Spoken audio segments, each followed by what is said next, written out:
What information can you access? What can I access? Well, as it is well known, I can access all kinds of information dealing with humanity and the planet and the universe. And of course the information comes from on high. Where does the information actually come from? Why should people believe it? Where does it come from? Well, your planet turns itself in one of the many, many universes. And when mankind comes into arrogance and believes that they are the only inhabited planet, already there is a problem. Far, far beyond your planet is where, of course, the all of the all and all the great souls are gathered together. And that's where the information comes from for planet Earth. References to you have been found encoded in ancient spiritual and religious writings. How do you explain this? Well, it was very interesting. There were some engineers from NASA who had followed my prophecies that are out there on the Saoshyant. And one day someone wrote us and then called us from NASA and said, could we get more information from you, because we would like to see where you show up in the ancient codes.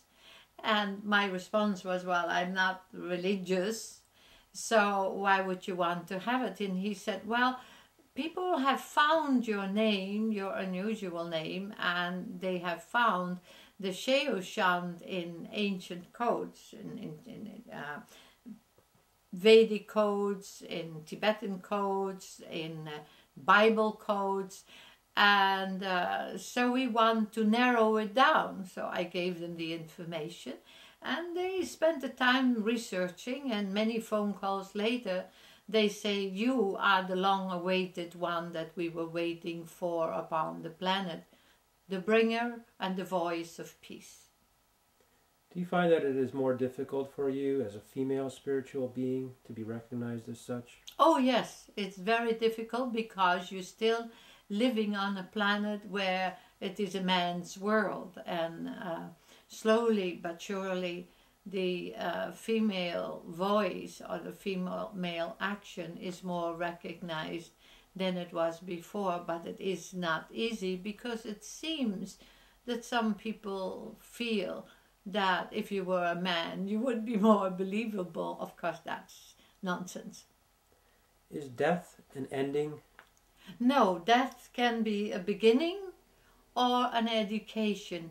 Death is never an ending. There is no death other than the death and the, of course, elimination of physical body. There is no death.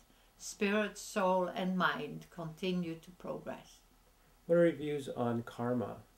Oh, my view on karma? Well, that's a very interesting one because I'm quite contradictory to Buddhism and others, because I believe karma is upon the planet and is now. Your actions, your deeds, your good and bad deeds, they manifest in your life upon this planet.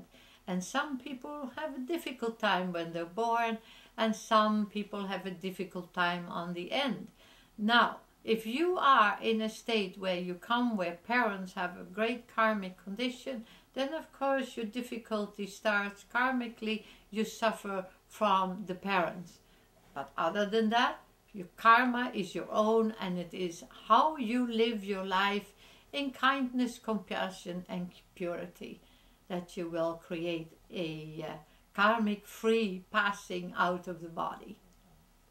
How can the barriers of religious bigotry be removed? By bringing humanity into great spirituality and balance, out of greed and out of religion. Religion has never created peace, neither harmony. It's always been a form of control. What would you offer as an alternative to religion, and why?